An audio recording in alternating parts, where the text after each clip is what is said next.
And giving them the best possible chance that they have at living the fullest life they can possibly live. So, and that's an amazing gift, I think.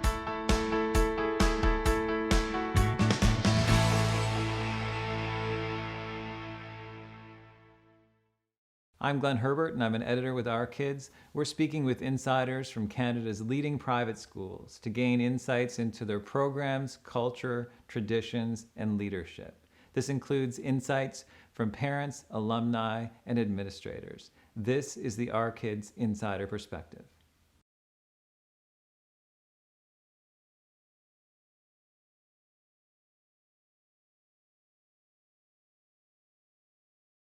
well, we had done a ton of work for years with Nicholas and had taken him to different schools.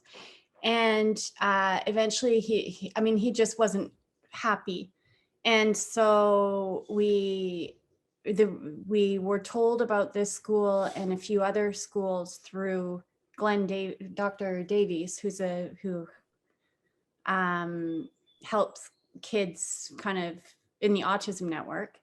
And he gave us suggestions of 3 different schools, and we looked through each of them and came to a decision that way for Applewood. He had a client that had gone there before, and it had been successful in helping this boy. I think the key thing was that Dr. Davies had already had a patient that had gone to Applewood, and he was quite like our son, and he suggested that it helped this young guy, and so it made sense that we look into it.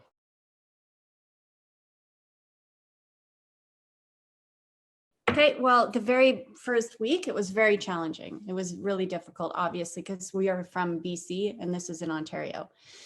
And it was a big shock to all of our systems. Once he got settled in and used to it, and once we all did, and then he has, he grew to be okay with it pretty quickly, they think, and considering how he felt at the beginning.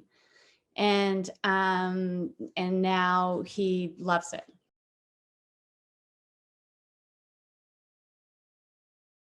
I would say the teacher or the structure. Okay, there you go. He likes the structure. That's what I would have said the fact that the people are warm. The people are caring. That too. But the structure, number 1, I guess. The balance. Yeah. Okay.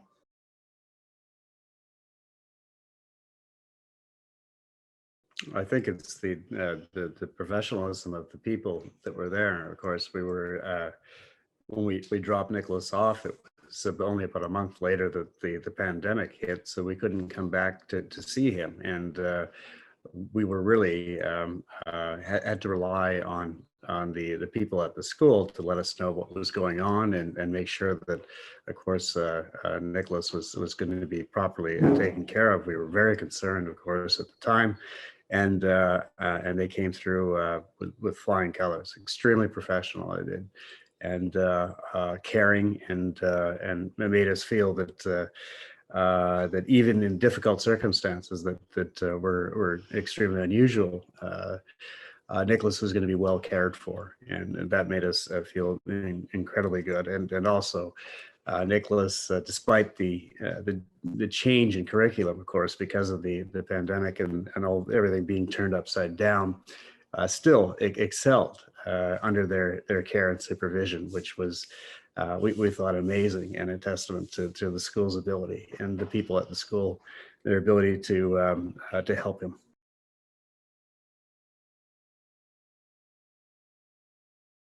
I think there's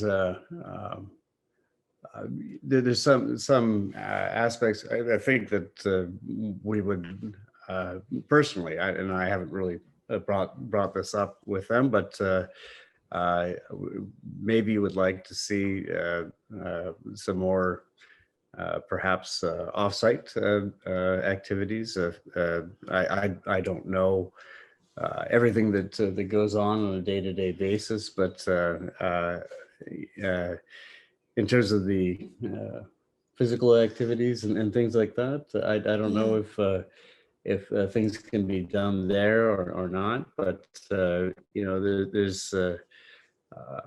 there's little things, I suppose, that in terms of the field trips and things offsite, which things they can't do because of COVID. Yeah, So yeah, that's So there's mitigating circumstances, of course, that would not allow them to do that because things have been shut down. So, Well, so, yeah. I've got, there are a couple things that I would say.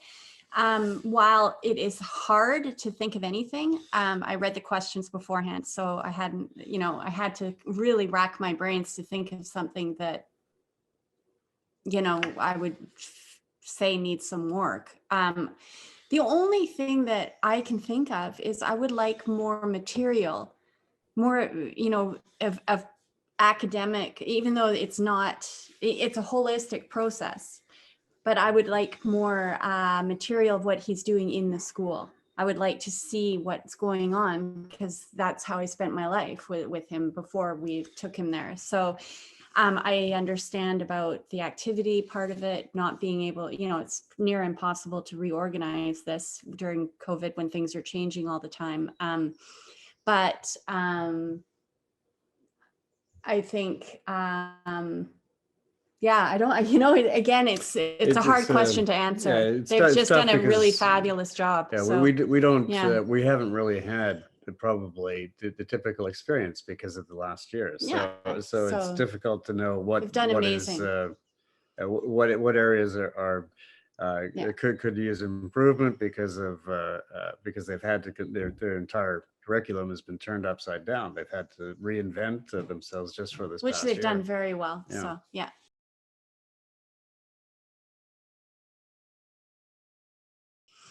I was surprised at how warm they were with the kids, like the hugs and the, I was very happy about that because I know that that's a bit of a controversial thing in this day. So I appreciate that. What surprised? Well, it was just such a totally different experience that everything was sort of surprising because we went into this within a matter of a week. We made the decision to take Nicholas somewhere. We found out where we were going to take him and we were on a plane within a week. So everything was kind of surprising.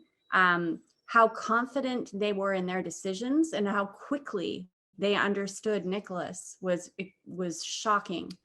We sent the director or the clinical director all of the tests, everything that we had done with him over the years, and he wrote back a sort of a 1-page email of Nicholas out of stacks of paperwork, and that was within, what was that, a day turnaround?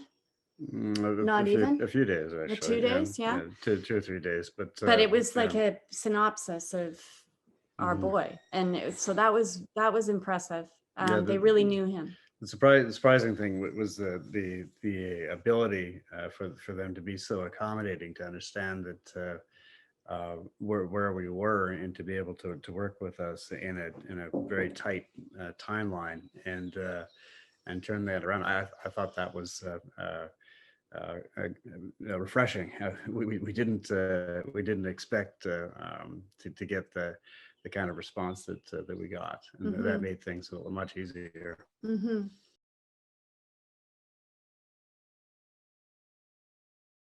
Yeah, the thing that I didn't completely understand at the beginning, and then I grew to understand later on, is the primary focus here is to make or help build the confidence in Nicholas and get him to be the best, highest functioning person that Nicholas could be as a person. And I was sort of focused on more things like academic achievement and those types of things. But the their view, I guess, holistically of Nicholas as a person is primary, and everything else comes secondary. So they work at getting him to be the best possible person he can be, and not just focused on one particular area of like academic achievement, for instance. And so being able to understand that was a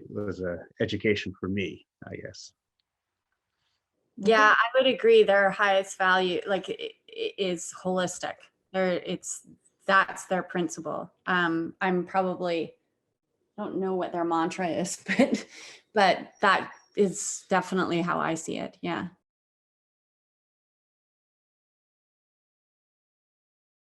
We have a parent group on Thursday mornings online, which is great. So it's all the parents plus a counselor, the main counselor for Applewood. So she teaches us, or works through with us, different things that they're teaching the kids to do with social ability and social functioning, conflict, all of that, and how they're teaching these kids, so that we can somehow parrot that when they come home. So through that only have I seen the parents, a few of the parents, and I would say that with that in mind, usually kids that have been through different schools and haven't had success, that are smart kids, that some aren't. Like, I don't mean that as a positive or negative at all. I mean, they have capabilities, whether it be, I don't mean academically, I mean in life, that have capabilities that range from limited somewhat to really, really capable in certain areas. So basically, when I look at the parents, I wonder if some of them, their kids are on the spectrum. We don't really talk about that because it's not necessary. It's not pertinent to the conversation. But I would say people that have struggled with their children, and their children are not incapable of functioning in society. They just don't fit in to where the society wants to slot them. So they're good kids, and they just need the help they can get here. The common thing is that most of the children seem to have difficult disabilities, if you call it that. I wouldn't call it disabilities. I would call it just they're incompatible with current the current understanding of education, the way it is, where you go in, you sit down for a class, then you go to your next class, the bell rings, so you go to your next class. And we did try different ways. We went through Montessori, we went through a regular public school, we went through an independent school with 14 kids for several grades, which worked for a while until it expanded too quickly. So I think that this one-on-one learning, but in a group environment, is right. Adaptive learning. Adaptive learning is critical. So looking at the child and seeing where their strong suits are, and when they want to learn something, teaching them that area, as opposed to trying to force feed them certain things at certain times. And so, at the same time, like Greg said, creating the confidence in them by making them accountable for what they do and say. They don't pussyfoot around, but they're not militant by any means. They have a whole program in place and strategy in place of how to get the kids to involve themselves with how to help themselves the next time an outburst, or the next time they're confused, or the next time whatever happens. I think that the parents that have brought their kids here probably are similar to us, in that we've tried everything. We want the best for our kids, and this has been, some by word of mouth or by however, great, with luck, found out about this place, and it has helped anyone that I've spoken to briefly. It's helped their children.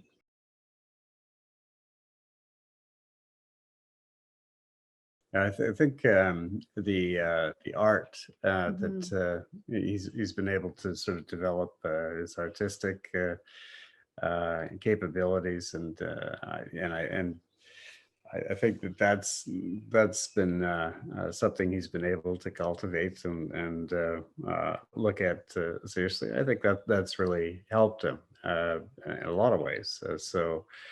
There's that, and plus he's had other His communication skills, like being able to s- listen, active listening, and back and forth. I can't think of the name of the communication, but that helps him. I think the fact that he's able to sort of he's learned how to listen and communicate and have that dialogue back and forth is really caused a calming effect to occur. It makes his life easier, which is great.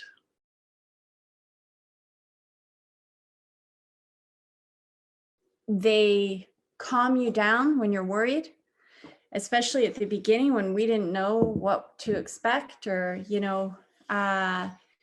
they were confident in their decisions, not in a we know better than you way at all, in a very open and honest and thoughtful way. You knew that they have done this many times before, and that they have the experience, so you kind of are able to sit back and relax. And as they say, they have Nicholas now, and they will help him in any aspect that he needs help, and we can just sit back and breathe, because we hadn't had a moment to breathe in years and years and years. So it gave us time to start being married again and thinking about, like, how can we best present ourselves to Nicholas as well, which is a huge part of the dynamic that's important in moving him, helping him go forward in life in a healthy way. So it's given us time to reflect, and the teachers and the staff have gifted that to us by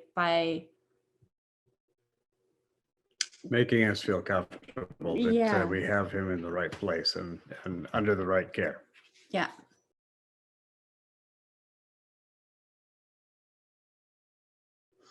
To keep your family together. That would be the biggest one. Yeah. Yeah. Yeah. To give your child a chance at learning how to choose for himself, like knowing that, opening up a door for them to have a choice in life. And giving them the best possible chance that they have at living the fullest life they can possibly live. So, and that's an amazing gift, I think. We feel that in sending him to the school, we're giving him everything we possibly can before he sort of reaches and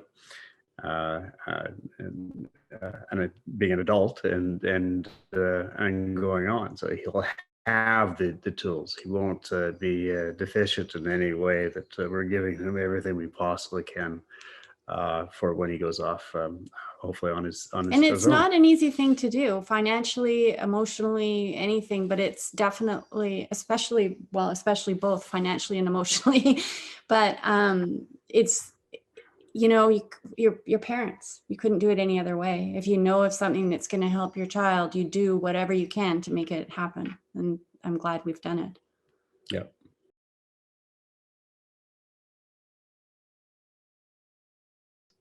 Take it easy. I think it's going to be okay. Yeah,